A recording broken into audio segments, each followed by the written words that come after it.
नमस्कार, एक नई सुबह में मैं संध्या शर्मा लेकर हाजिर हूं आपका पसंदीदा शो नया सवेरा। अगले 1 घंटे में आज हम जानेंगे देश और दुनिया के हाल।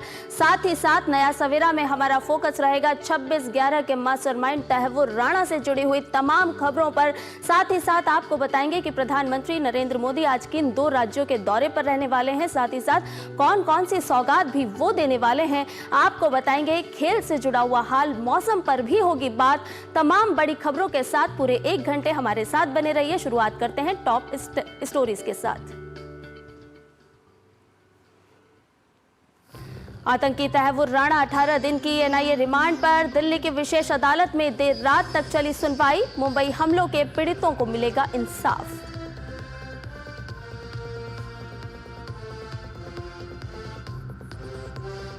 प्रधानमंत्री नरेंद्र मोदी आज अपने संसदीय क्षेत्र वाराणसी को देंगे 3,880 करोड़ रुपए की विकास परियोजनाओं का उपहार। वहीं मध्य प्रदेश के गुरुजी महाराज मंदिर में करेंगे दर्शन पूजन।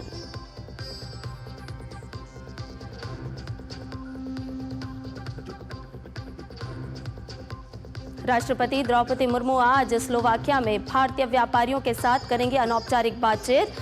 भारतीय समुदाय को विकसित भारत में सहभागिता के लिए किया आमंत्रित।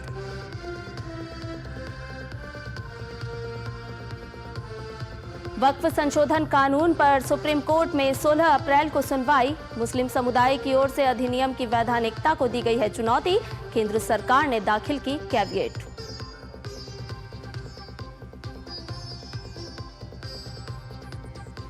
पूरे उत्तर भारत में मौसम का बदला मिजाज, कहीं लू का प्रकोप तो कहीं झमाझम बारिश। बिहार में बारिश से जुड़ी घटनाओं में 58 लोगों की मौत।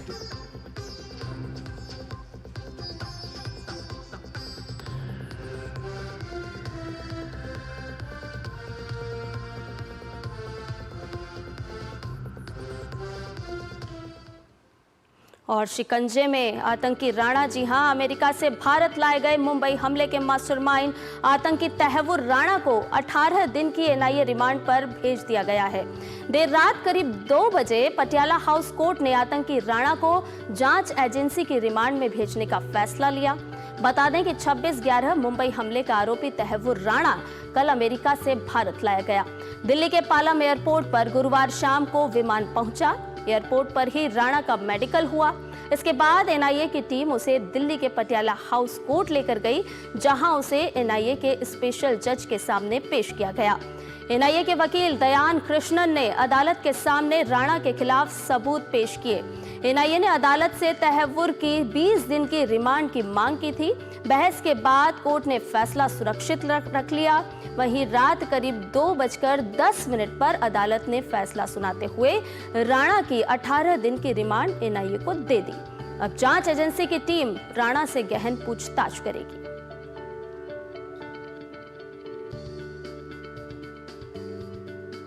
दिल्ली राज्य विधिक सेवा प्राधिकरण के तहव्वुर हुसैन राणा के वकील ने कहा कि एनआईए ने 20 दिन की पुलिस हिरासत मांगी थी। कोर्ट ने जांच के लिए 18 दिन की कस्टडी दी है। उन्होंने बताया कि अब तहव्वुर राणा को शारीरिक रूप से ही कोर्ट के सामने पेश किया जाएगा। NIA sought 20 days police custody, and after a lot of deliberation, the court said that they've given 18 days police custody, and if NIA wants more time, then they'll move an application. For medical, they've been told that a comprehensive medical test would be done when he's taken into custody, and before he's brought back to court at the end of the remand. And in the meantime, also, all his medical requirements will be taken care. वहीं अमेरिकी विदेश विभाग की प्रवक्ता Tomy Bruce ने तहव्वुर हुसैन राणा के प्रत्यर्पण को लेकर कहा कि अमेरिका ने राणा को भारत को प्रत्यर्पित किया ताकि उस पर 2008 के मुंबई आतंकवादी हमलों की योजना में उसकी भूमिका के लिए अदालत की कार्रवाई की जा सके। उन्होंने कहा कि अमेरिका ने लंबे समय से भारत के प्रयासों का समर्थन किया है ताकि ये सुनिश्चित किया जा सके कि इन हमलों के लिए जिम्मेदार लोगों को न्याय के कटघरे में लाया जाए। The United States extradited Tawahur Hussein Rana to India to face justice for his role in planning the horrific 2008 Mumbai terrorist attacks. The United States has long supported India's efforts to ensure those responsible for these attacks are brought to justice. And as President Trump has said, the United States and India will continue to work together to combat the global scourge of terrorism. He is in their possession, and we are very proud of that dynamic. और NIA मुख्यालय से हमारे संवाददाता अजीत द्विवेदी हमारे साथ जुड़ गए हैं। अजीत, 18 दिन की एनआईए को कस्टडी मिली है, अब किस तरह से ये पूरी कार्रवाई आगे बढ़ती हुई नजर आएगी? क्योंकि कल हमने देखा कि अब 26/11 का मास्टरमाइंड किस तरह से तमाम हाई सिक्योरिटी के साथ दिल्ली पहुंच गया है। देर रात तक पूरी कवायद चलती रही और अब 18 दिन बेहद ही महत्वपूर्ण होंगे। बिल्कुल संध्या, बिल्कुल 18 दिन बहुत महत्वपूर्ण होंगे और इन 18 दिनों में एनआईए के साथ ही भारतीय अन्य सुरक्षा जो एजेंसियां हैं उनको जिम्मेदारी होगी कि वो पूरी जो है कहानी जो है वो पूरे जो सूचनाएं हैं वो निकलवा सकें तहब्बुर राणा से, क्योंकि जिस तरीके से ये इतना बड़ा अटैक हुआ मुंबई में, उसमें इतने लोगों की जानें गई, तो किस तरीके से वो अटैक को प्लान किया गया, उसमें कौन कौन से लोग इन्वॉल्व थे, कौन कौन से संगठन उसमें शामिल थे और लोकल सपोर्ट सिस्टम क्या था। क्योंकि देखिए स्लीपर सेल जो होता है वो बहुत महत्वपूर्ण होता है किसी भी इस तरह के अटैक के लिए, तो स्लीपर सेल्स को डिकोड करना, उनको पकड़ना बहुत मुश्किल होता है सुरक्षा एजेंसियों के लिए। तो तहब्बुर राणा जब यहाँ पर इंट्रोगेशन होगी, जब पूछताछ होगी, तो ये सूचनाएं निकालना बहुत महत्वपूर्ण होगा कि इस पूरे हमले को किस तरीके से प्लान किया गया था।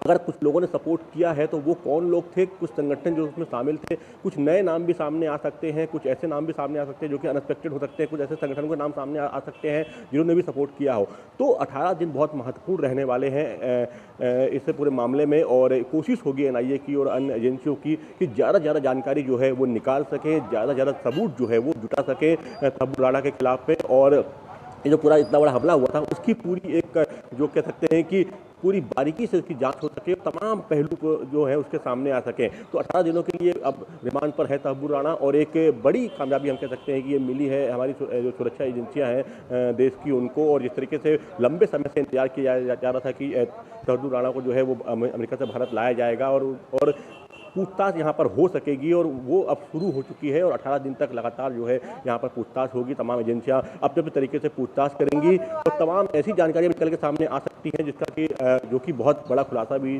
जिसमें हो सकता है। देखिए बड़ी बात यह है कि इसमें पाकिस्तान की क्या भूमिका रही है ये बहुत महत्वपूर्ण है और तहब्बुर राणा से ये उगलवाना बहुत महत्वपूर्ण होगा कि पाकिस्तान की भूमिका कैसी रही है, क्योंकि वो पाकिस्तानी मूल का नागरिक है और पाकिस्तान में एक नियम है कि हालांकि कनाडा का नागरिक वो बन गया था, लेकिन वहाँ पाकिस्तान का नियम है कि जो कनाडा का नागरिक होता है वो पाकिस्तान का भी नागरिक वहाँ पर दोहरी नागरिकता का प्रावधान है। लेकिन पाकिस्तान ने इससे इनकार किया है, कहा है कि करीब 20 साल से उन्होंने अपने डॉक्यूमेंट्स रिन्यू नहीं कराए थे, अभी से पाकिस्तान ने पल्ला झाड़ना जो है वो शुरू कर दिया है। तो आप समझ सकते हैं कि कितने लोगों की जो है जान जो है साथ में है, क्योंकि जब पूछताछ होगी तमाम खुलासे होंगे तो कहीं ना कहीं ना सिर्फ जो देश के अंदर जो देश विरोधी लोग हैं उनके नाम सामने आएंगे, अंतर्राष्ट्रीय स्तर पर किस तरीके से साजिशें जो है वो भारत के खिलाफ रची जा रही थी उसके खुलासे भी होंगे और इसके बहुत ही अंतर्राष्ट्रीय हम कह सकते हैं डिप्लोमेटिक लेवल पर भी काफ़ी इसमें चीज़ें सामने निकल के सामने आएंगी। तो एक बहुत बड़ी कामयाबी जो है वो सुरक्षा एजेंसियों को मिली है, 18 दिन की रिमांड मिली है।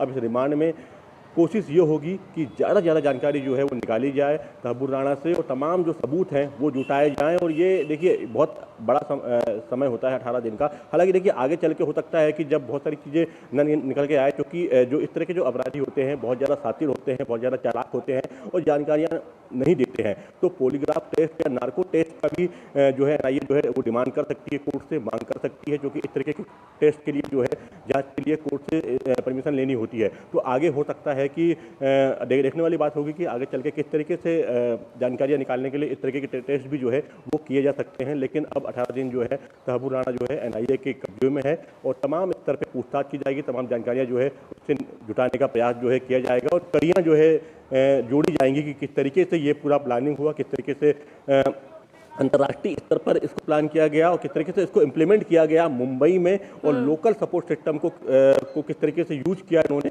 ये तमाम चीज़ें निकल के सामने आएंगी और तमाम खुलासे जो है वो होने की उम्मीद है। देखिए अगर आप बात करें तहब्बुर राणा की या हम बात करें डेविड कोलमैन हेडली की, दोनों ही पाकिस्तानी मूल के, एक कनाडाई नागरिक है और एक अमेरिकी है, तो दोनों का संबंध जो है पाकिस्तानी मूल से निकल के आता है। अगर इसमें पूछताछ में अगर पाकिस्तान का कनेक्शन साबित होता है फिर से एक बार, तो एक बहुत अंतर्राष्ट्रीय स्तर पे एक बड़ी कामयाबी होगी भारत की कि पाकिस्तान किस तरीके से स्टेट फंडेड टेरर को आगे बढ़ा रहा है।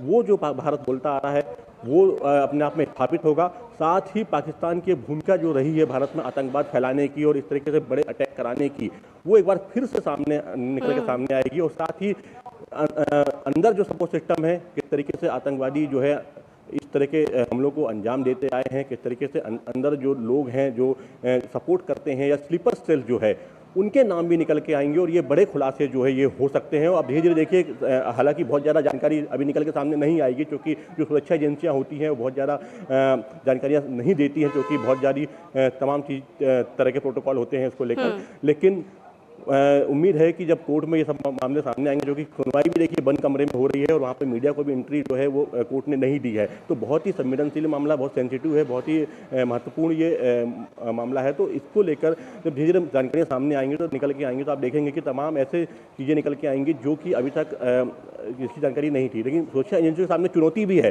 कि इस तरह के जो अपराधी हैं, जो आतंकवादी हैं, उनसे कैसे जानकारियाँ निकालें, किस तरीके से उनसे जो है पूरा जो ये जो हमला हुआ था उसकी पूरी कहानी, उसका पूरा जो सपोर्ट सिस्टम था उसको कैसे एक्सपोज किया जाए, किस तरीके से उसको पूरा सामने लेके आया जाए, ये भी एक बड़ी चुनौती जो है सुरक्षा एजेंसियों के सामने बिल्कुल होगी।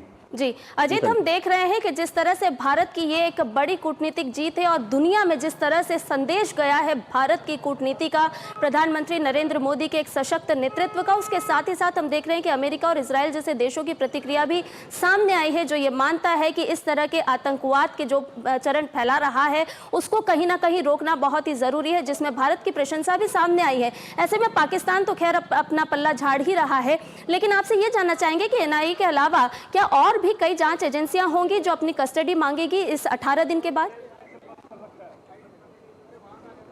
बिल्कुल, देखिए हो सकता है मुंबई पुलिस जो है वो डायरेक्ट, जो कि ये पूरा जो हमला जो है मुंबई में हुआ था, तो मुंबई पुलिस भी इस मामले में जो है वो कस्टडी मांग सकती है। इसके अलावा जो दूसरी अन्य एजेंसियां हैं वो भी कस्टडी मांग सकती हैं। लेकिन अभी तो एनआईए को ये कस्टडी मिली है 18 दिन की। आपने बात कही कि किस तरीके से भारत की बड़ी कूटनीतिक जीत है। बिल्कुल, ये बड़ी कूटनीतिक जीत है। हालांकि समय लगा, 16 साल से ज़्यादा का समय लगा, लेकिन धीरे धीरे करके हमने पूरी कानूनी प्रक्रिया को करते हुए भारत ने, और जो भारत के अपराधी हैं वो दुनिया के किसी भी कोने में है, वो अब बचेंगे नहीं। ये संदेश जो है वो दुनिया को गया है, ये मैसेज दुनिया को गया है, और ये मजबूत होते भारत की एक उजली तस्वीर दिखाता है कि किस तरीके से भारत के जो अपराध करके कोई भी अब बच नहीं पाएगा, या भारत में आतंकवाद फैलाकर कोई भी अब बच नहीं पाएगा। और इसका एक संदेश गया है, कहीं ना कहीं मजबूत होते भारत की ये निशानी आपको दिखाई दे रही होगी। भारत इस तरीके देखिए, ये पूरी जो चीज़ें होती हैं अब डिप्लोमेटिक लेवल पे भी होती हैं। किस तरीके से लगातार भारतीय एजेंसियों ने प्रयास किया, सरकार ने प्रयास किया, डिप्लोमेसी लेवल पे भी प्रयास हुए, और अमेरिका के साथ लगातार जो है इसको लेकर बात होती रही। साथ ही कानूनी का जो प्रोसेस थी वो भी लगातार चलती रही, और उसके बाद जो है तहव्वुर राणा को जो है वो भारत लाया जा सका। तो एक बड़ी बात है, देखिए इजराइल, भारत लंबे समय से आतंकवाद से पीड़ित है, और ये बात जो है ये दुनिया जानती है, लेकिन उस चीज़ में उसमें पाकिस्तान का हाथ है। पाकिस्तान हमेशा नकारता रहा है, लेकिन कई समय पर, कई मौक़ों पर ये बात साबित होती रही है कि पाकिस्तान स्टेट फंडेड जो टेरर है वो इंडिया में चला रहा है, और इसके कई सबूत जो है, कई बार डोजियर जो है वो सौंपे गए, कई सबूत सौंपे गए। लेकिन अगर इस मामले में, क्योंकि ये सीधा मामला जुड़ा हुआ था, क्योंकि अजमल कसाब भी जब पकड़ाया था तो उसने भी ये बात स्वीकार की थी कि वो पाकिस्तान से आया था, ट्विटर से वो यहाँ पर आया था, किस तरीके से उसका ब्रेन वॉश करके और पूरे 10 के 10 जो आतंकवादी थे उनको ट्रेन करके यहाँ पर भेजा गया था। तो जब मास्टरमाइंड जब इस बात को स्वीकारेंगे, वो तमाम जानकारी देगा, तो कहीं ना कहीं अंतर्राष्ट्रीय स्तर पर एक बार फिर साबित होगा। बिल्कुल अजीत, जिस तरह से अंतर्राष्ट्रीय पटल पर लगातार प्रधानमंत्री नरेंद्र मोदी आतंकवाद विरोध की बात उठाते आए हैं, और उसी कड़ी में तहव्वुर राणा का भारत में प्रत्यर्पण होना पूरी दुनिया में एक बड़ा संदेश दे रहा है। जिस तरह से प्रधानमंत्री नरेंद्र मोदी का एक सशक्त नेतृत्व है,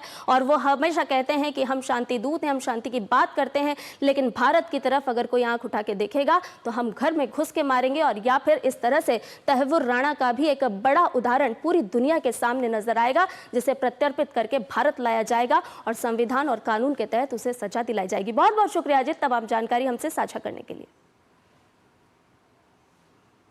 और खबरों में बढ़ते हैं आगे। आपको बता दें कि प्रधानमंत्री अपने संसदीय क्षेत्र वाराणसी का दौरा करेंगे। पीएम वहां हजारों करोड़ की विकास परियोजनाओं का शुभारंभ और शिलान्यास भी करेंगे।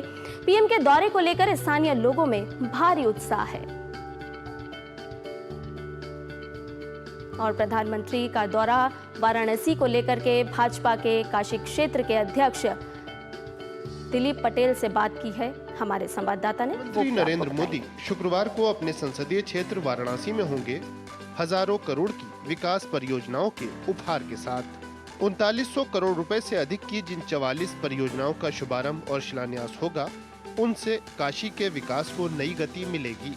ये परियोजनाएं अवसंरचना विकास, विद्युत वितरण संबंधी अवसंरचना, सुरक्षा कर्मियों के लिए बेहतर सुविधाओं, जल जीवन मिशन को आगे बढ़ाने, वाराणसी के कारीगरों के कल्याण, सौर ऊर्जा तथा सौंदर्यीकरण, सभी के लिए शिक्षा सुनिश्चित करने और खेल अवसंरचना को बढ़ावा देने से जुड़ी हैं।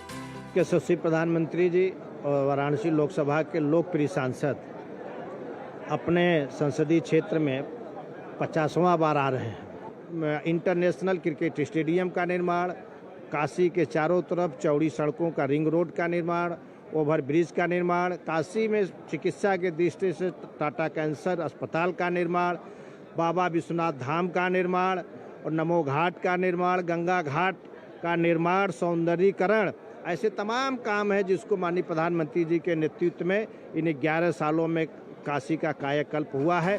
पीएम आयुष्मान व्यय वंदना कार्ड भी वितरित करेंगे। साथ ही विभिन्न स्थानीय वस्तुओं और उत्पादों को जीआई प्रमाण पत्र प्रदान करेंगे। प्रधानमंत्री बनास डेयरी से जुड़े उत्तर प्रदेश के दुग्ध आपूर्तिकर्ताओं को 105 करोड़ रुपए से अधिक का बोनस भी हस्तांतरित करेंगे। स्थानीय लोगों का मानना है कि पीएम के नेतृत्व में उनका संसदीय क्षेत्र विकास की नई इबारत लिख रहा है। बनारस में पुल बन रहे हैं, रोड बन रहे हैं अच्छे, और स्टेडियम बन रहे हैं। स्टेडियम की वजह से जो लोकल जहाँ पे रोड खराब थे, जैसे टूटे उठते हैं, वो रोड भी पूरे क्लियर हो रहे हैं, 4 लेन हो रहे हैं। घाट कहीं ज़्यादा साफ हैं, रोड बहुत अच्छी बन गई हैं, रोड चौड़ी हो गई हैं, साफ सफाई है। बाहर से जो लोग आते हैं उनकी सुविधाएं बहुत बढ़ गई हैं। इलेक्ट्रिसिटी एंड बाकी हर एक चीज़ में इम्प्रूवमेंट ही हुआ है पहले से। सभी का यह मानना है कि बनारस शहर में काफ़ी बदलाव देखने को मिलता है। विकास की एक तेज रफ्तार वो दिखाई देती है और उससे आम जनजीवन में फर्क पड़ा है। आम लोगों को फायदा हुआ जो बनारस में रहते हैं। अपने संसदीय क्षेत्र में पीएम एक जनसभा को भी संबोधित करेंगे। स्थानीय लोग पीएम के आने का बेसब्री से इंतजार कर रहे हैं। वाराणसी से शैलेंद्र मिश्र और हरिकेश बहादुर सिंह गौतम के साथ ब्यूरो रिपोर्ट, डीडी न्यूज। और प्रधानमंत्री के वाराणसी दौरे को लेकर भाजपा के काशी क्षेत्र के अध्यक्ष दिलीप पटेल से खास बातचीत की है हमारे संवाददाता शैलेंद्र मिश्र ने। आपको सुनवाते हैं। प्रधानमंत्री नरेंद्र मोदी अपने संसदीय क्षेत्र वाराणसी आ रहे हैं। हमारे साथ काशी क्षेत्र के बीजेपी अध्यक्ष हैं दिलीप पटेल जी। दिलीप पटेल जी, क्या तैयारियां हो रही हैं? हम देख रहे हैं कार्यकर्ताओं की बैठक लगातार चल रही है। देश के यशस्वी प्रधानमंत्री जी और वाराणसी लोकसभा के लोकप्रिय सांसद अपने संसदीय क्षेत्र में 50वां बार आ रहे हैं। मेरा व्यक्तिगत मानना है कि कोई सांसद 11 वर्षों में अपने क्षेत्र में 50 बार से ज़्यादा जा सकता है, लेकिन कोई प्रधानमंत्री 11 सालों में 50 बार अपने संसदीय क्षेत्र में जा सकता है, तो मेरा मानना है वह केवल देश के यशस्वी प्रधानमंत्री नरेंद्र मोदी जी हो सकते हैं। जब प्रधानमंत्री आते हैं, काशी क्षेत्र और आसपास को विकास की सौगातें मिलती है। इस बार भी देख रहे हैं 3900 करोड़ की परियोजना है, तो लोकार्पण है या शिलान्यास है, तो किस तरह से देख रहे हैं आप काशी के कायाकल्प को? इंटरनेशनल क्रिकेट स्टेडियम का निर्माण, काशी के चारों तरफ चौड़ी सड़कों का रिंग रोड का निर्माण, ओवर ब्रिज का निर्माण, काशी में चिकित्सा के दृष्टि से टाटा कैंसर अस्पताल का निर्माण, बाबा विश्वनाथ धाम का निर्माण और नमो घाट का निर्माण, गंगा घाट का निर्माण, सौंदर्यीकरण, ऐसे तमाम काम है जिसको माननीय प्रधानमंत्री जी के नेतृत्व में इन 11 सालों में काशी का कायाकल्प हुआ है। इसलिए वर्तमान का काशी और 2014 का काशी जो लोगों ने देखा है, स्पष्ट अंतर दिखाई पड़ रहा है। बहुत बहुत धन्यवाद। काशी क्षेत्र के अध्यक्ष हैं बीजेपी के दिलीप पटेल जी। उनका कहना था कि न केवल बीजेपी कार्यकर्ता बल्कि पूरी काशी के लोग इंतजार कर रहे हैं प्रधानमंत्री नरेंद्र मोदी का स्वागत करने के लिए, और खास मौका है जब सांसद बनने के बाद 50वीं बार प्रधानमंत्री नरेंद्र मोदी आ रहे हैं। ये बहुत खास है। कैमरामैन ललित के साथ शैलेंद्र मिश्र, डीडी न्यूज, वाराणसी। वहीं प्रधानमंत्री के दौरे को लेकर वाराणसी के भाजपा कार्यकर्ताओं में भी खूब उत्साह है। ऐसे ही कुछ कार्यकर्ताओं से बात की है हमारे संवाददाता शैलेंद्र मिश्र ने। माननीय प्रधानमंत्री जी का काशी में आगमन हो रहा है, पूरा बनारस उत्साहित है। हमारी जितनी बनारस की बहनें या पूरे देश की बहनें इतनी खुशी से झूम रही हैं कि हम लोगों के लिए 33% आरक्षण दे करके उन्होंने बहुत ही मान सम्मान हम लोगों के बढ़ाया है। यहाँ पे जनता जनार्दन का जो आगमन होने वाला है, निश्चित रूप से ऐतिहासिक जनसभा होने वाली है, इसमें कोई दो राय नहीं है। और मोदी जी जो विकास का पिटारा लेकर के यहाँ पे आ रहे हैं काशीवासियों के लिए, निश्चित रूप से इससे काफ़ी काशीवासी ही नहीं पूरे प्रदेशवासी काफ़ी उत्साहित हैं। वहीं प्रधानमंत्री नरेंद्र मोदी के वाराणसी दौरे को लेकर स्थानीय निवासियों में भी जबरदस्त उत्साह देखा जा रहा है। काशीवासी प्रधानमंत्री मोदी का स्वागत करने के लिए काफी उत्सुक नजर आ रहे हैं। हमारे देश के प्रधानमंत्री काशी अपने संसदीय क्षेत्र में आ रहे हैं, तो हम लोगों को तो एक अपार खुशी होती है। उसके साथ साथ जब भी आते हैं तो काशी के लिए, बनारस के लिए, बनारस मंडल के लिए कुछ न कुछ वो सौगात देते जाते हैं विकास के लिए। तो इसलिए हम लोगों का एक अलग उत्साह, एक खुशी होती है। मोदी जी हम लोग के सशक्तिकरण के लिए सब नई नई योजना लाते हैं और इससे हम लोग को बहुत फ़ायदा मिलता है। दिन पर दिन कई योजना आ रही है स्पोर्ट्स को लेके और इसको पढ़ाई को लेके कई योजना आ रही है और हमारे सांसद है मोदी जी, इसलिए हम लोग को खुशी होती है जब भी वो आता है। तो प्रधानमंत्री जब भी आते हैं तो काशीवासी तो इतना खुश होते हैं कि जैसे लगता है कि कोई बहुत बड़ा हमारे यहाँ रिश्तेदार आ रहा है। उनकी स्वागत के लिए पूरा सजाते हैं, पूरे घर को, हर घर सज जाता है प्रधानमंत्री के आने पे। और प्रधानमंत्री ने जो दिया हम लोगों को, काशीवासी को, उसको कोई अब भूल नहीं पाएगा कि नहीं क्या हम लोगों को मिल चुका है। हमारे प्राइम मिनिस्टर नरेंद्र मोदी जी कल आ रहे वाराणसी में, वो जब भी आते हैं हमें बहुत अच्छा लगता है। उन्होंने लड़कियों के लिए बहुत स्टैंड लिया है, बहुत कुछ किया है, एग्ज़ाम वगैरह पे भी बहुत स्टैंड लिया है, पेपर परीक्षा पे चर्चा वगैरह। तो वेलकम मोदी जी। वाराणसी में पीएम के दौरे को लेकर उत्साह देखते ही बन रहा है। भाजपा कार्यकर्ताओं में भी इस यात्रा को लेकर जबरदस्त जोश है। हमारे संवाददाता हरिकेश बहादुर ने कुछ लोगों से बात कर उनकी प्रतिक्रिया जानी है। प्रधानमंत्री अपने संसदीय क्षेत्र आ रहे हैं और ये काशीवासी हैं, भाजपा के पदाधिकारी भी हैं, कार्यकर्ता भी हैं। कितना उत्साह है इन लोगों में, क्या सौगात देंगे, क्या उम्मीदें हैं। मोदी जी से जनता को उम्मीद जितनी रहती है उससे ज़्यादा माननीय मोदी जी करते हैं। ये माननीय मोदी जी जो भी करते हैं ऐतिहासिक करते हैं। 50वीं बार उनका आगमन हो रहा है। हम सब कार्यकर्तागण यहाँ बहुत हर्षोल्लास से खड़े हैं। कल उनका स्वागत भी करना है और माननीय प्रधानमंत्री जी जब जब आते हैं बनारस को कुछ न कुछ देते हैं। हम सबके लिए बड़े सौभाग्य की बात है कि माननीय नरेंद्र मोदी जी काशी के सांसद हैं और सबसे अच्छी बात यह है कि जब भी वो आते हैं तो कुछ न कुछ सौगात लेके आते हैं। काशी धर्म शिक्षा संस्कृति की राजधानी है। आज हम सभी काशीवासी ये गौरवान्वित महसूस करते हैं कि हम अपने सांसद जो माननीय मोदी जी हैं, ये देश के प्रधानमंत्री हैं, विश्व के सर्वमान्य नेता हैं और काशी को प्राचीन रूप को नए रूप में बदलने में माननीय मोदी जी का बहुत बड़ा योगदान है। और वाराणसी से ही हमारे संवाददाता हरिकेश बहादुर सिंह गौतम हमारे साथ जुड़ गए हैं। हरिकेश, प्रधानमंत्री नरेंद्र मोदी और साथ ही साथ वाराणसी संसदीय क्षेत्र उनका अपना, उम्मीद से ज्यादा बढ़कर आज कितनी सारी सौगातें लेकर प्रधानमंत्री वाराणसी पहुंचने वाले हैं? देखिए संध्या, जैसा कि आप दिखा भी रही थी रिपोर्ट में कि काशी के लोग कैसे अपने सांसद का, देश के प्रधानमंत्री का स्वागत करते हैं और जितनी उम्मीद उन्हें होती है उससे ज्यादा प्रधानमंत्री उनको सौगात देते हैं। इस बार भी 3,884 करोड़ की जो परियोजनाएं हैं उनका वो लोकार्पण और शिलान्यास करेंगे, जिनमें 25 परियोजनाएं हैं जिनका लोकार्पण करना है और 19 परियोजनाएं हैं जिनका शिलान्यास होना है। इनमें आप कह सकती हैं कि जो ट्रैफिक जाम होता है, जो पुलिस लाइन में पुलिस वालों के, कर्मियों के रहने के लिए जो आवास है, तो उसका लोकार्पण करेंगे। जो भिखारीपुर और मड़ुआडीह चौराहे पे फ्लाईओवर बनना है उसका शिलान्यास करेंगे।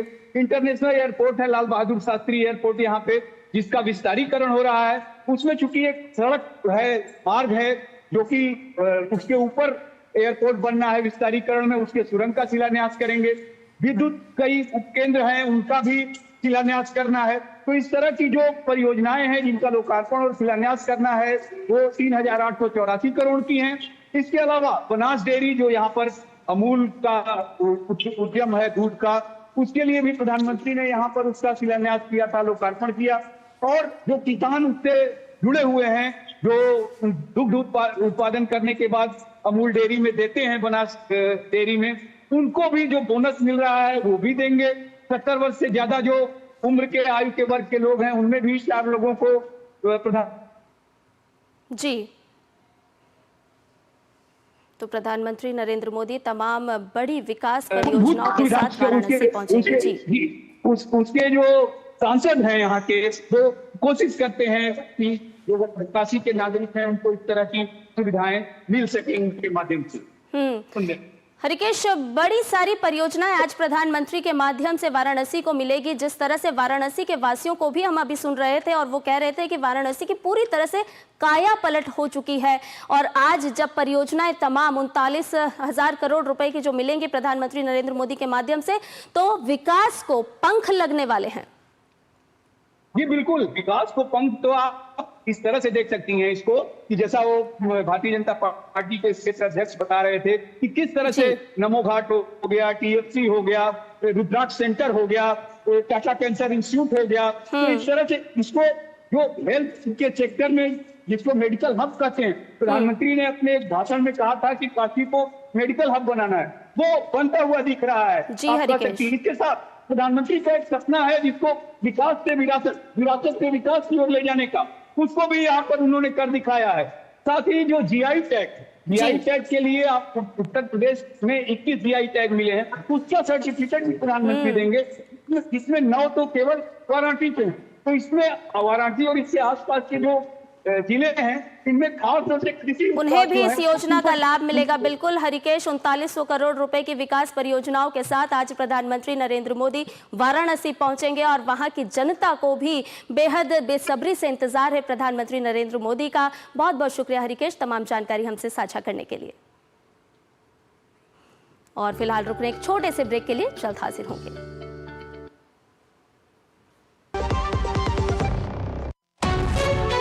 विभाग अनेक, कंप्लेंट बॉक्स 1। किसी भी सरकारी दफ्तर, विभाग या बैंक से जुड़ी शिकायत के लिए pgportal.gov.in पर जाएं, रजिस्टर करें, संबंधित विभाग चुनें, शिकायत दर्ज करें और ट्रैकिंग ID नोट करें। SMS या ईमेल पर एक्नॉलेजमेंट पाएं और शिकायत का जवाब सीधे मंत्रालय से प्राप्त करें। अब तक 1 करोड़ 12 लाख से अधिक भारतीयों ने भरोसा जताया। CP ग्राम्स, आपकी हर शिकायत का हल।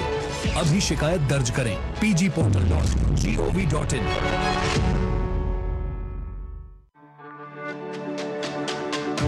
मेरी पसंद, मेरी पसंद, मेरी पसंद, मेरी पसंद, हमारी पसंद, हम सबकी पसंद। मजबूत देश का मजबूत सरिया हो गया स्टील। और ब्रेक के बाद नया सवेरा में आपका एक बार फिर से स्वागत है।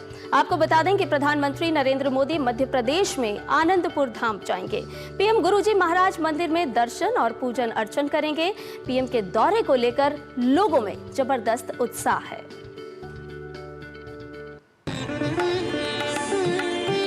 विरासत भी विकास भी, यही है प्रधानमंत्री नरेंद्र मोदी का वो मंत्र जिस पर देश लगातार आगे बढ़ रहा है। सांस्कृतिक और आध्यात्मिक विरासत को आगे बढ़ाने की इसी प्रतिबद्धता के तहत पीएम शुक्रवार को मध्य प्रदेश में स्थित आनंदपुर धाम जाएंगे।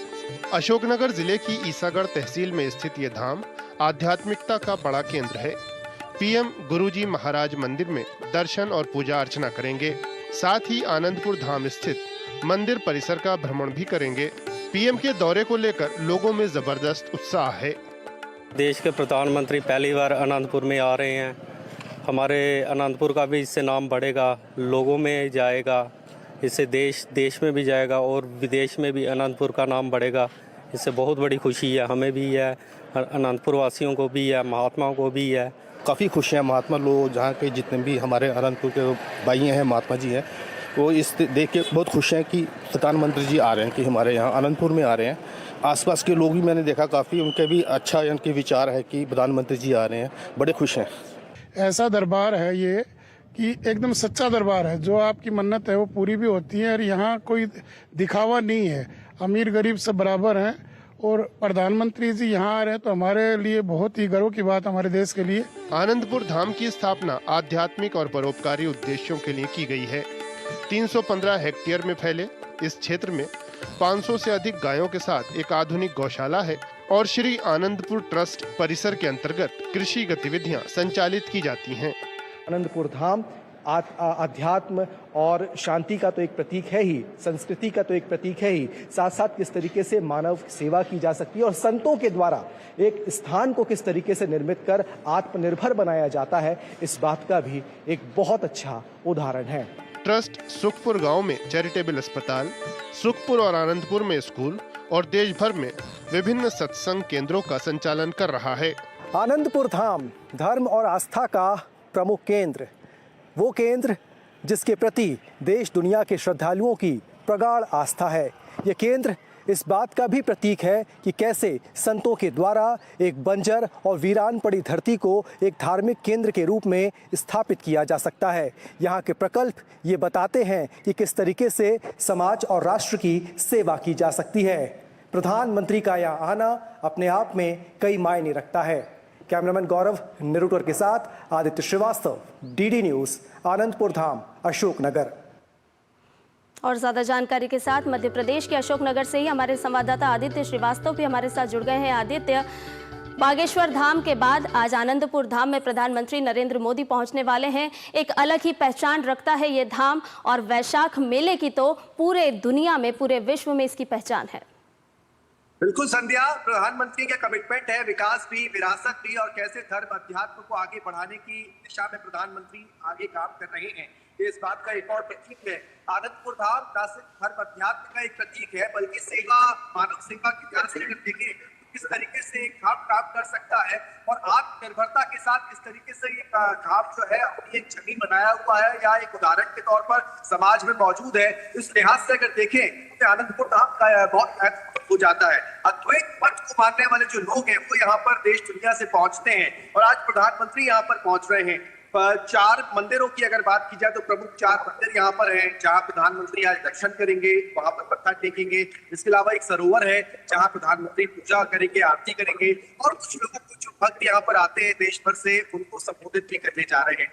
अगले 2 से 3 दिन के बाद यहाँ से बैसाखी मेला जो है जिसका आप जिक्र कर रही थी वो शुरू हो रहा है और उसके ठीक पहले प्रधानमंत्री का यहाँ आना, इस बैसाखी मेले में प्रधानमंत्री का यहाँ आना और उत्साह बढ़ाने का एक बहुत महत्वपूर्ण काम करता है।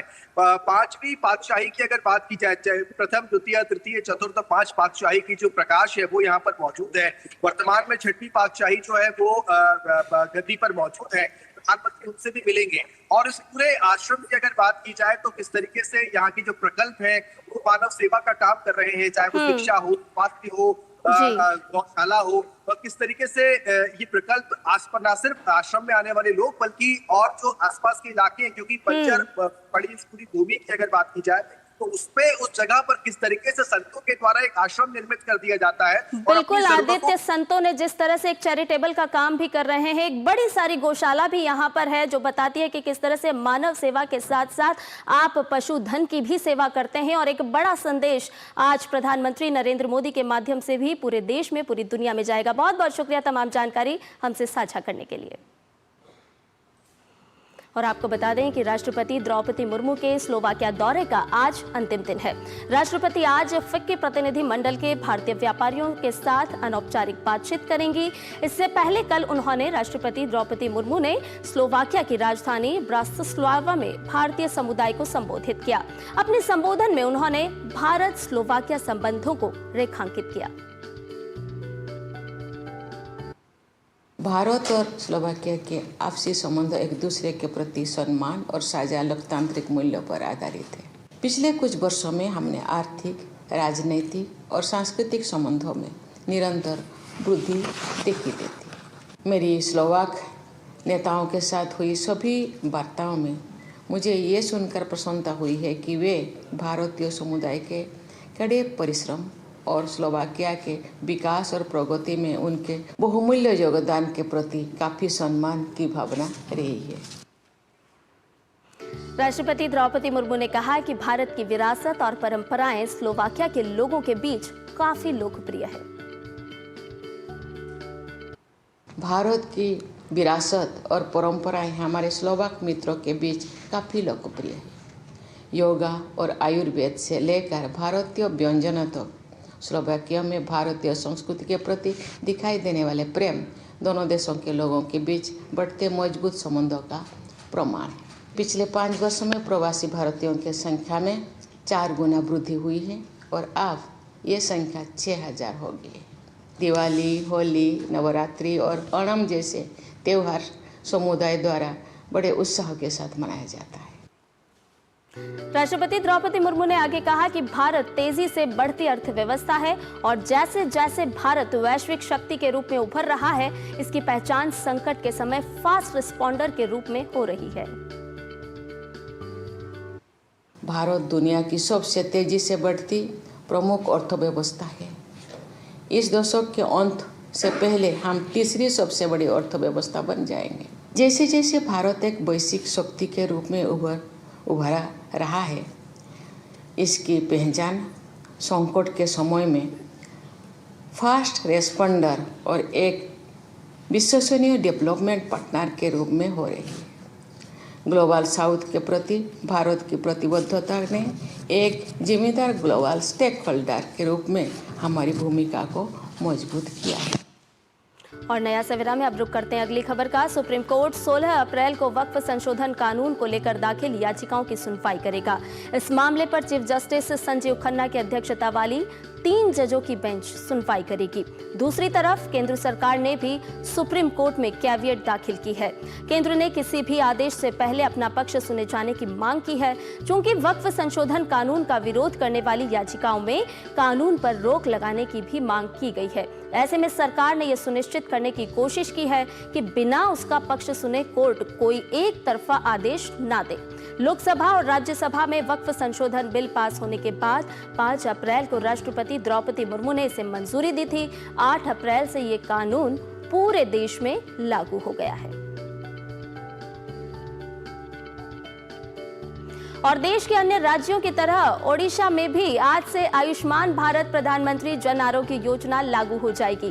केंद्रीय स्वास्थ्य मंत्री जेपी नड्डा आज ओडिशा में योजना का शुभारंभ करेंगे। इस योजना के तहत प्रत्येक गरीब परिवार को प्रति वर्ष 5 लाख रुपए का स्वास्थ्य कवर प्रदान किया जाएगा। योजना के लागू होने से गरीब और जरूरतमंद लोगों को बड़ा लाभ मिलेगा, जिससे उनकी आर्थिक स्थिति में सुधार होगा और स्वास्थ्य सेवाओं तक पहुंच भी बढ़ेगी। इसके अलावा जेपी नड्डा कटक में सरदार वल्लभ भाई पटेल स्नातकोत्तर बाल चिकित्सा संस्थान की नई इमारत का उद्घाटन भी करेंगे।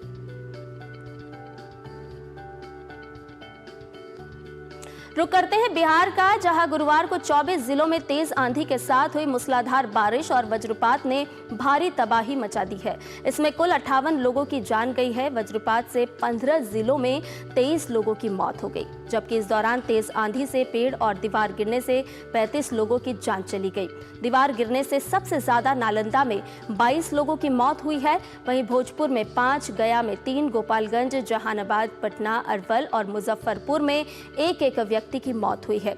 वज्रपात से सावन में 4, जमुई में 3, सहरसा, अररिया, सारण में 2, पटना, जहानाबाद, भोजपुर, दरभंगा, अरवल, गोपालगंज, मुजफ्फरपुर, मुंगेर, कटिहार और भागलपुर में एक लोगों की जान गई है। मुख्यमंत्री नीतीश कुमार ने गहरी शोक संवेदना व्यक्त की और मृतकों के परिजनों के लिए मुआवजे का ऐलान भी किया।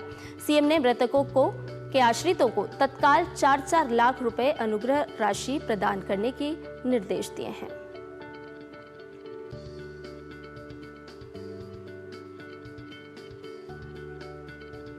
वहीं उत्तर भारत में लोगों को गर्मी से राहत मिली है। उत्तर प्रदेश के कई जिलों में तेज हवा और बारिश के साथ मौसम पूरी तरह से बदल गया है। इस बदलाव का असर राजधानी दिल्ली में भी नजर आ रहा है। मौसम विभाग ने आज दिल्ली में हल्की बारिश की संभावना जताई है। मौसम विभाग के अनुसार पश्चिमी विक्षोभ और बंगाल की खाड़ी से आ रही नम हवाओं के कारण मौसम में बदलाव देखने को मिल रहा है। विभाग ने कहा है कि आने वाले कुछ दिनों तक मौसम ऐसा ही बना रह सकता है।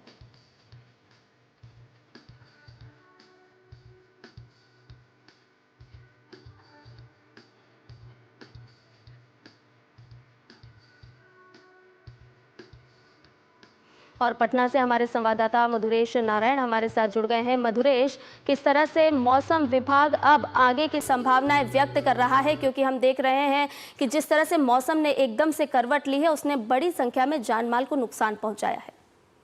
हाँ बिल्कुल, सिर्फ जान माल को ही नुकसान नहीं पहुंचाया है, किसानों का भी बड़ा नुकसान हुआ है, क्योंकि बिहार में ये जो मौसम होती है इसमें गेहूं और मसूर की कटाई होती है, जो कि यहाँ पे बड़े पैमाने पे इसकी खेती की जाती है। तो खेतों में पानी भर जाने के कारण किसानों का भी बड़ा नुकसान हुआ है। और जैसा कि आपने बताया, अभी 58 लोगों की मौत हो गई है सिर्फ वज्रपात और आंधी में पेड़ दीवार वगैरह गिरने से। तो निश्चित रूप से कल का जो दिन था वो बिहार के लिए आफत भरा रहा था। और आज भी मौसम विभाग ने 10 जिलों के लिए ऑरेंज अलर्ट जारी किया है। ये 10 जिले जो हैं वो नॉर्थ बिहार के हैं, जिसमें दरभंगा, मुजफ्फरपुर, मधुबनी, सीतामढ़ी, पूर्णिया, किशनगंज आदि जो जिले हैं वो शामिल किए गए हैं।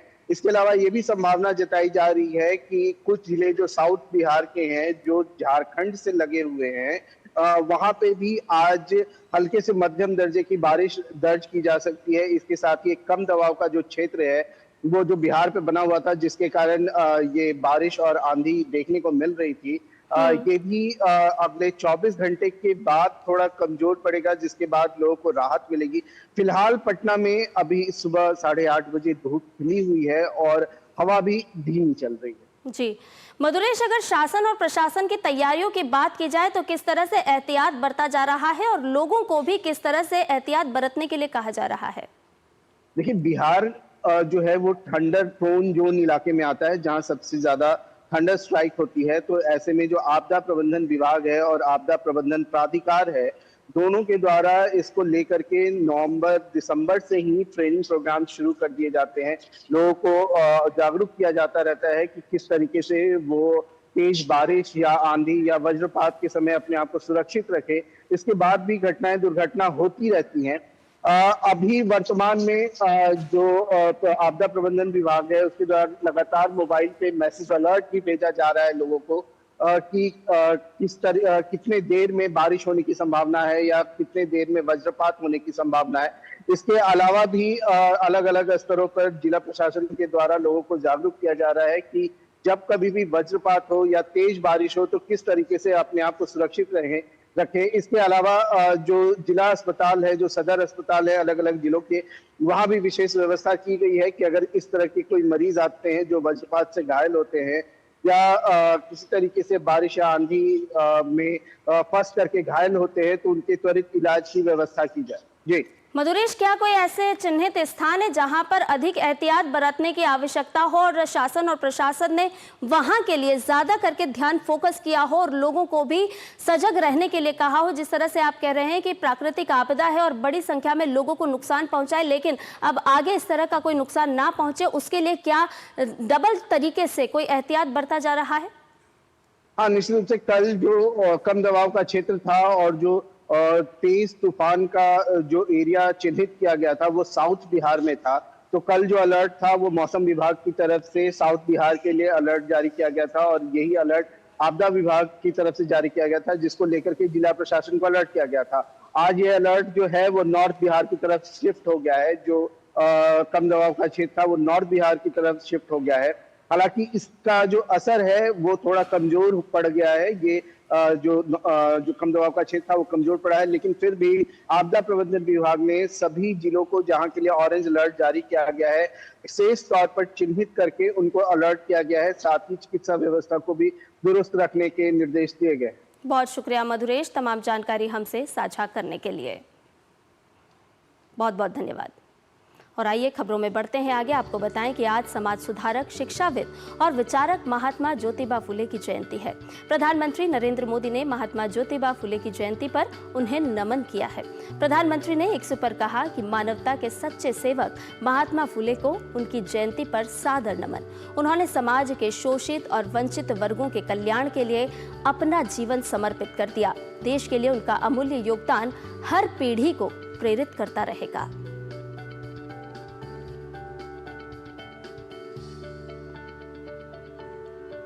प्रधानमंत्री नरेंद्र मोदी ने एक्स पर एक वीडियो भी साझा किया है, आपको दिखाते हैं।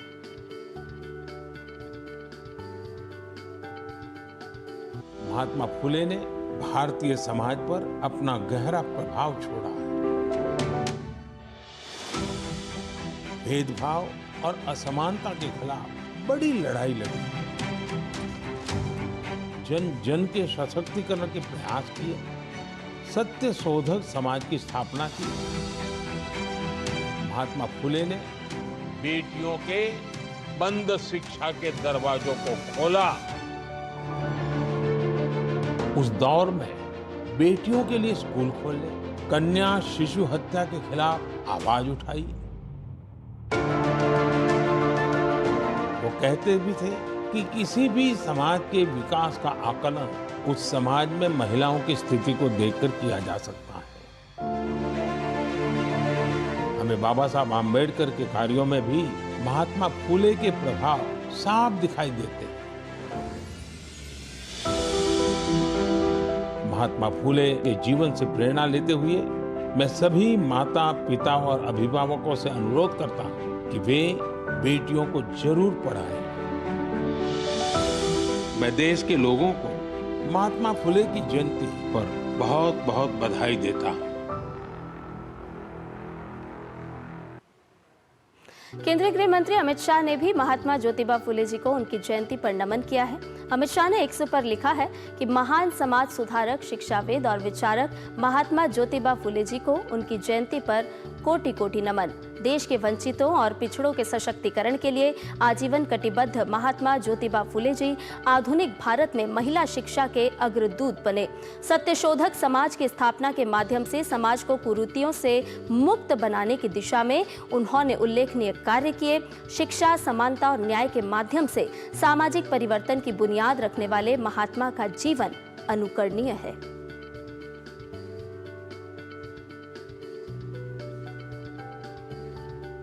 और नया सवेरा में फिलहाल रुक रहे हैं एक और छोटे से ब्रेक के लिए, लेकिन ब्रेक के बाद जब लौटेंगे तो आपको बताएंगे अखबारों की सुर्खियों के बारे में।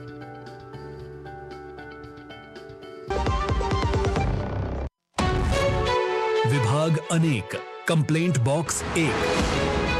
किसी भी सरकारी दफ्तर, विभाग या बैंक से जुड़ी शिकायत के लिए pgportal.gov.in पर जाएं, रजिस्टर करें, संबंधित विभाग चुनें, शिकायत दर्ज करें और ट्रैकिंग आईडी नोट करें। एसएमएस या ईमेल पर एक्नॉलेजमेंट पाएं और शिकायत का जवाब सीधे मंत्रालय से प्राप्त करें। अब तक 1 करोड़ 12 लाख से अधिक भारतीयों ने भरोसा जताया। सीपी ग्राम्स, आपकी हर शिकायत का हल। अभी शिकायत दर्ज करें pgportal.gov.in। जब धरती चीर कर निकलता है लोहे का पत्थर और मिलता है मोंगिया के जोश से, फिर तपता है, पिघलता है और बनता है फौलाद। अब होता है सरिया सारी खूबियों के साथ। मोंगिया स्टील, मजबूत देश का मजबूत सरिया।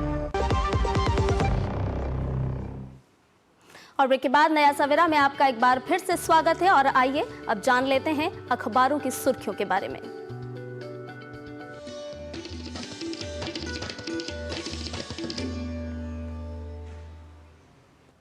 और अखबारों की सुर्खियों को लेकर के स्टूडियो में हमारे साथ मौजूद है हमारी सहयोगी भावना नैयर। भावना, आज के अखबारों की बात करें तो वो कौन कौन सी खबरें हैं जो सुर्खियों के साथ प्रकाशित हैं?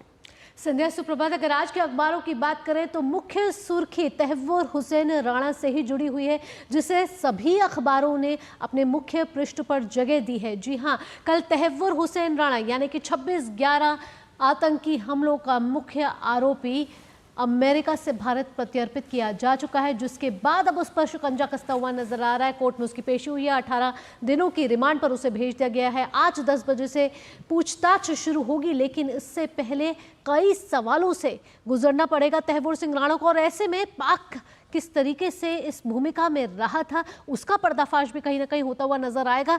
तो बेनकाब होने वाला है पाक, कई सवालों से गुजरना पड़ेगा तहव्वुर सिंह राणा को और तहव्वुर हुसैन राणा को। और आपको बता दें कि मुंबई हमले को लेकर जांच एजेंसियां पहले से ही ठोस सबूत और करतूत जो पाकिस्तान की रही है उसका खुलासा पहले ही कर चुकी है। और आपको बता दें कि पाकिस्तानी सरकार और अधिकारियों की भूमिका इसमें उजागर होगी जो 26/11 की साजिश में शामिल थे। इनमें पाक के खुफिया एजेंसी के ISI के अधिकारी मेजर इकबाल और मेजर समीर अली भी शामिल हो सकते हैं। साथ ही इसके अलावा हाफिज सईद, लश्कर तैयबा का मुखिया ज़कीउर रहमान लखवी, सजीद मोहम्मद, इलियास कश्मीरी, अब्दुल रहमान हाशिम सईद उर्फ मेजर अब्दुल रहमान पासा के नाम भी इस हमले में शामिल बताए जा रहे हैं। तो ऐसे में पाकिस्तान की क्या भूमिका रही 26/11 आतंकी हमले में, इसका पर्दाफाश आने वाले कुछ दिनों में होगा, जब तहव्वुर हुसैन राणा से ऐसे तीखे सवाल पूछे जाएंगे। अगली खबर का रुख करेंगे। अमेरिका और चीन के बीच में जिस तरीके से टैरिफ वॉर छिड़ी हुई है, एक 84% का टैरिफ लगा रहा है तो दूसरा 125% का टैरिफ लगा रहा है, लेकिन इससे वैश्विक अर्थव्यवस्था पर कितना बड़ा असर पड़ता हुआ नजर आ रहा है। WTO ने चिंता जताई है। WTO ने कहा है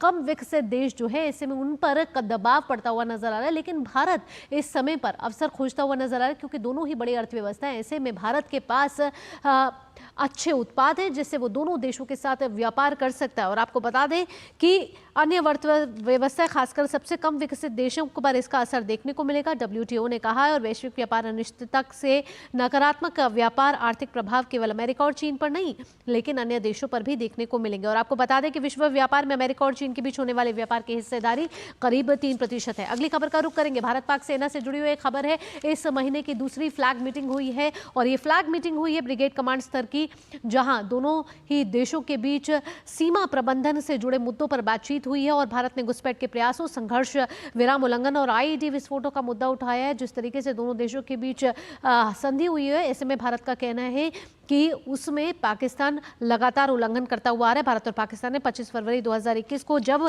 संघर्ष विराम समझौते की नवीनीकृत किया था, तब यह नियंत्रण रेखा पर संघर्ष विराम के उल्लंघन की घटनाएं बेहद कम हो गई थी। अगली खबर का रुख करेंगे। अगली खबर जो आ रही है वो आपको बता दें कि, और इससे पहले आपको बता दें कि भारत दुनिया की सबसे तेज़ी से बढ़ती अर्थव्यवस्था है, मुर्मू ने कहा है। और फ्लैग मीटिंग भी हुई है। ऐसे में ये दो बड़ी खबर भी हैं, वो भी तमाम अखबारों में आज प्रकाशित की गई हैं। और आपको अगली खबर का रुख करें। अगली खबर, जिस तरीके से उत्तर प्रदेश और बिहार में लगातार बेमौसम बारिश हुई है, उससे करीब 58 लोगों की मौत हो गई है, और कई पशु को भी इसमें अपनी जान गंवानी पड़ी है, जिसमें 22 वहीं बिहार में और कहीं उत्तर प्रदेश में भी मौतों की घटना आई है। प्रदेश में वर्षा जनित घटनाओं में 22 लोगों की मौत हुई है, 45 पशु मारे गए हैं और 15 मकान जो है वो क्षतिग्रस्त हो गए हैं। साथ ही पशु हानि पर प्रभावित इलाकों की सहायता राशि के लिए उत्तर प्रदेश के मुख्यमंत्री योगी आदित्यनाथ ने भी निर्देश दिए हैं। चलते चलते एक और खबर का रुख करेंगे, और ये खबर उल्लेखनीय है क्योंकि लॉस एंजलिस 2028 में ओलंपिक में क्रिकेट को अब शामिल कर दिया गया है, और पुरुषों और महिलाओं की 6 टीमें इसमें हिस्सा लेने वाली हैं। और आपको बता दें कि 1900 के पेरिस ओलंपिक में क्रिकेट को शामिल किया गया था, और ऐसे में अब कई सालों के बाद क्रिकेट को इसमें शामिल किया गया है। T20 प्रारूप में पुरुष और महिला वर्ग में 6 टीमें होने वाली हैं, और स्वर्ण पदक के लिए ये प्रतिस्पर्धा करने वाली है। तो अगर संध्या आज के अखबारों की बात करें तो ये कुछ मुख्य खबरें हैं जिसे आज अखबारों में जगह मिली है। शुक्रिया भावना, बहुत ही कम समय में और इतनी फटाफट अंदाज में हमारे दर्शकों के लिए बहुत सारी खबरें अखबारों के माध्यम से समेट के लाने के लिए। और आइए अब देखते हैं दुनिया भर की कुछ खास खबरें। अमेरिकी राष्ट्रपति डोनाल्ड ट्रंप के चीन पर टैरिफ बढ़ाकर 145% करने के बाद चीन भी अमेरिका पर जवाबी शुल्क 45% से और भी बढ़ा सकता है। तनातनी के बीच में अमेरिका के शेयर मार्केट के नास्डेक में 7% की गिरावट दर्ज की गई, वहीं तेल की कीमतों में भी करीब 4% की गिरावट दर्ज हुई है। अमेरिका और यूक्रेन के बीच खनिजों की डील पर आज से वॉशिंगटन में तकनीकी चर्चा शुरू होगी। अगर ये समझौता हो जाता है तो अमेरिकी राष्ट्रपति ट्रंप यूक्रेन में रूस के युद्ध को समाप्त करने और शांति लाने के लिए प्रयास करेंगे। कीव के पश्चिम में जॉइटोमर क्षेत्र में एक रूसी ड्रोन ने एक अपार्टमेंट इमारत पर हमला किया, जिसमें एक व्यक्ति की मौत हो गई और एक बच्चे सहित 5 लोग घायल हो गए। अमेरिका में मैनहट्टन के पास हडसन नदी में एक हेलीकॉप्टर दुर्घटनाग्रस्त हो गया, जिससे उसमें सवार सभी 6 लोगों की मौत हो गई। दुर्घटना के बाद लोअर मैनहट्टन और जर्सी सिटी के बीच नदी के दोनों किनारों पर इमरजेंसी ऑपरेशन चलाया गया।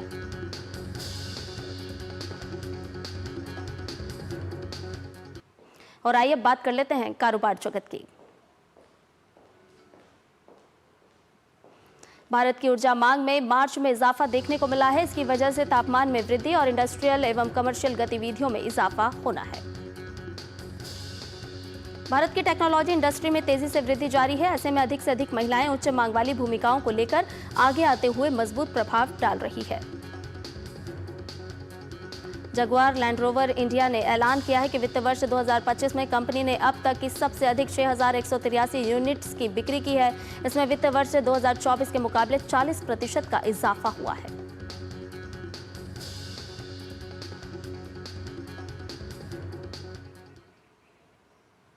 और नया सवेरा में अब बात कर लेते हैं मौसम की।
और आपके पसंदीदा शो नया सवेरा में आज बस इतना ही, लेकिन जाने से पहले आपको छोड़े जा रहे हैं तमिलनाडु के फ्लोट फेस्टिवल पर, जो अपने आप में अनोखा है। ये एक हिंदू धार्मिक त्योहार है जो मुख्य रूप से मदुरै में मीनाक्षी सुंदरेश्वर मंदिर में मनाया जाता है। तो आप लीजिए इन झलकियों का आनंद और मुझे और मेरी पूरी टीम को दीजिए इजाजत। नमस्कार।